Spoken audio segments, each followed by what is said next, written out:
my name is Karina Parker. And I'm Denny Manikandan. And this is our CS2316 final project.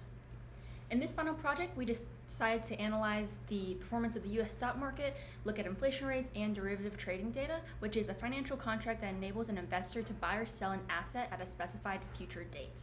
We chose this because we both had an interest in finance and we wanted to learn a little bit more about the stock market. First things first, we had to fix discrepancies and clean and parse our data. So the first data set we used was a TSV file containing 3 files concatenated to each other, and the files that we got were the Q1, Q2, Q3 derivative transaction data released by the Security and Exchange Committee, and we found this data sets through data.gov. So first things first, we used the fill-NA with zeros to fix the transaction price per share column as it contained numerous empty cells, and we did this so that each row is included when counting total transactions rather than deleting the row itself, and plus this eliminated the problem of blank cells causing errors when computing the total transaction cost value. The format for the date of this column was day, month name, and year, and we changed it to match the format of our API, which is day, month, number, year, all in numeric, and we used the Python's datetime module to change the format. By having identical date formats in both files, we could efficiently sort and analyze our data, especially when merging the TSV and API datasets on their date column. Each dataset, the Q1, Q2, and Q3, had extraneous data, in other words, outlier dates. And so we had to go in and remove each of those rows before each dataset was concatenated to create the full file. And a snippet of the data frame of the concatenated TSV file is shown in the bottom left-hand corner, and the snippet of the clean data frame is shown right here. The data parsing and cleaning of our API was from AlphaVantage, which is a website which releases stock data through spreadsheets or JSON or APIs. And the JSON data for the price of the shares and open, high, low, and close prices of the Dow stock were formatted using 4 decimal places, and we rounded each of them to 2 decimal places since it deals with money. We also filtered the data to only contain Q1 to Q3 dates for 2024, which is January 1st to September 31st. And the top right here shows the API, how it looked before we cleaned it and turned it into the data frame, which you can see in the bottom left. And we used the Dow Jones data set because Dow Jones is known to show the health of the market in the United States. We used the Python datetime module for when cleaning the API and TSV files, and also the weekly date given by the API was the day that the market closed, which was Fridays. But the weekdays were grouped in the weekdays we grouped by in the TSV was Monday, as this is what the datetime auto grouped to. So using the time delta method, we had to shift the dates of the API to display the Monday, which was the open date of the week, rather than the Friday, the close date of the week. And this also made it easier when comparing the weeks between the 2 datasets. The datetime module also allowed us to easily create a column containing month information. So for our third element, we had the HTML web scraping, where we found a website that had multiple data tables on inflation. We used the inspect tool to locate the table tags, and then from there we used the Beautiful Soup module to parse the desired table. After doing this, we used string.io to transform the data table into a data frame so it's easier to read, and you can see that in the bottom right corner. So our first insight, we looked at the relationship between the annual inflation rates for each month and the Dow open values for over time and how they were correlated. So we expected to see that higher inflation rates would correspond to lower market confidence, potentially resulting in a decrease in the Dow open values and vice versa. And then after visualizing, we can see that there is a slight correlation. We can see from July to September of 2024, both the inflation rates and the Dow open values leveled out, indicating that it was a stable period.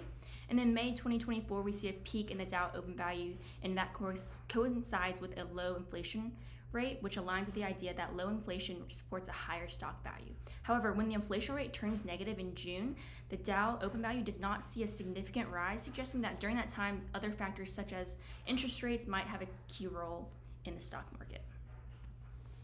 For our second insight, we looked at how the monthly inflation rates compared to the annual inflation rates and if there were any significant deviations that indicated short-term trends.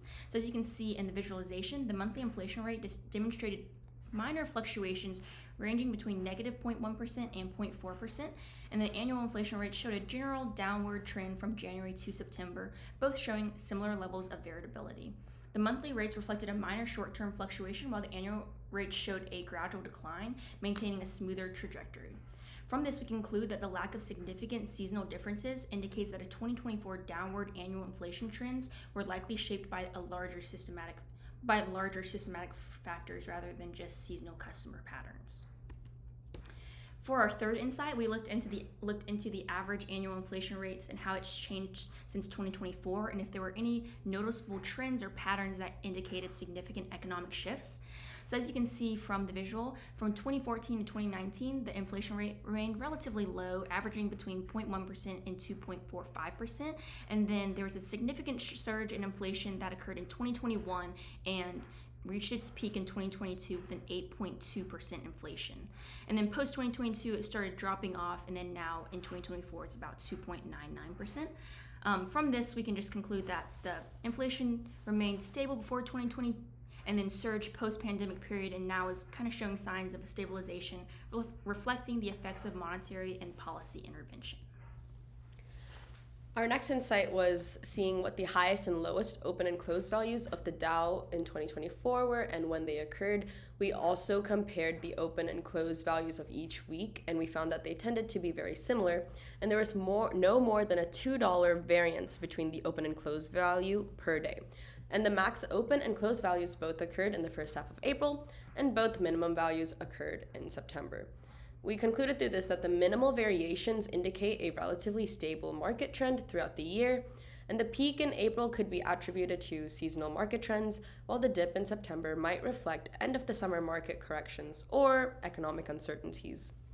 And on the right side hand, you can see the open and close value of every week from quarter 1 to quarter 3 of 2024. Our fifth insight, which we considered to be the most interesting find, was motivated by our transaction volumes predictive of price movements. Does the timing of the increases and decreases in quarterly transactions relative to the Dow open price suggest the probability of insider trading? So we found that transaction counts show a consistent early start relative to the open price movements. For example, the transaction counts peak in February of 2024, weeks before the Dow open price hits its maximum in April of 2024. And the transaction counts decline before the open prices decrease in September 2024. This led us to the conclusion that the alignment of the transaction count changes before the price movement strongly implies insider knowledge influencing trading behavior. The consistent change of transaction volumes before the price shifts makes a compelling case suggesting that the individuals or entities may be acting on privileged information ahead of public market movements. So for this project, we've concluded that we found a compelling case for insider trading. We've also found the highest spike of interest rates occurred in the post-COVID period in the last decade. And some challenges that we had working on this project was understanding the datetime module, especially the time delta method, which was a little tricky to work with, but made the data parsing and visualization process much easier.